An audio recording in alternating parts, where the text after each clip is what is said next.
ځای کې دی میدان له دوه کله چې میدان یو خلکو خوب ګڼلو چې زه میدان ته ځم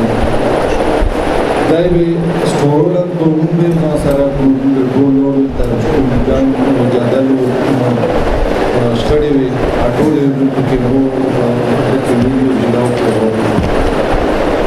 نصر الله افریدي دا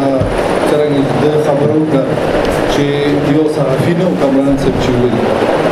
هغه په هر شعبه کې په هر میدان کې یو کمال لرلو ابراهیم شینواری صاحب ناست دی مونږ چې کله په یو ټاپک یا په یو معلوماتو کې راایسار شو نو بس د نمبر به راسره ولګه نن سبا چې څوک ګوګل ته کینو یو ټاپک ویر کړي نو په هغه ډیټیل ورسې مونږ به نصر الله ته ټلیفون وکړو نصر الله به یې چې دیون چې د پښتو فلمونو خبره وشوه نو چې کوم سین باندې موږ خبره کړل غوښتل یا معلومات مې غوښتل چې یاره د فلاني فلم کې کوم کاسټ و یا څه خبرې وې کوم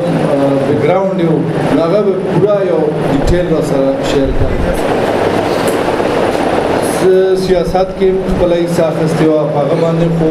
نوز چې دا سټیج باندې نه به ډېرې خبرې وشي خو زه به ډېر زیات اپریشیټ کړم فاروق افریدی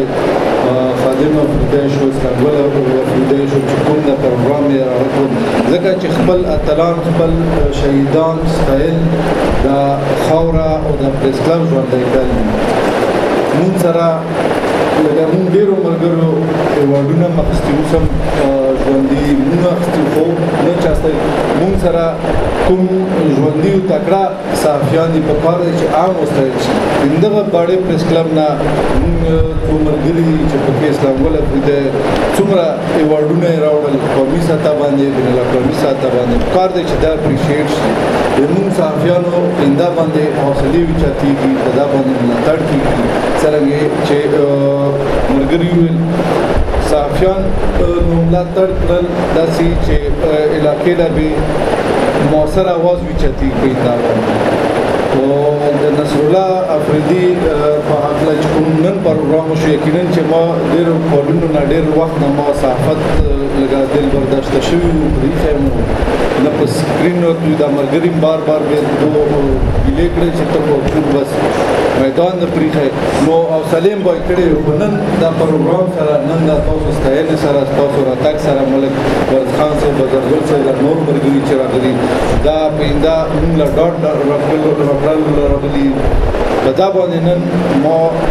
ډېره حوصله او ورواله اوچته شوه انشاءالله دلته پس مې بیا یوه نوې جذبې سره موږ خپل میدان بیا سمبالوو او ډېره ستاینه کوم د پروګرام ارګنایزرز ډېره مننه ډېر مشاهده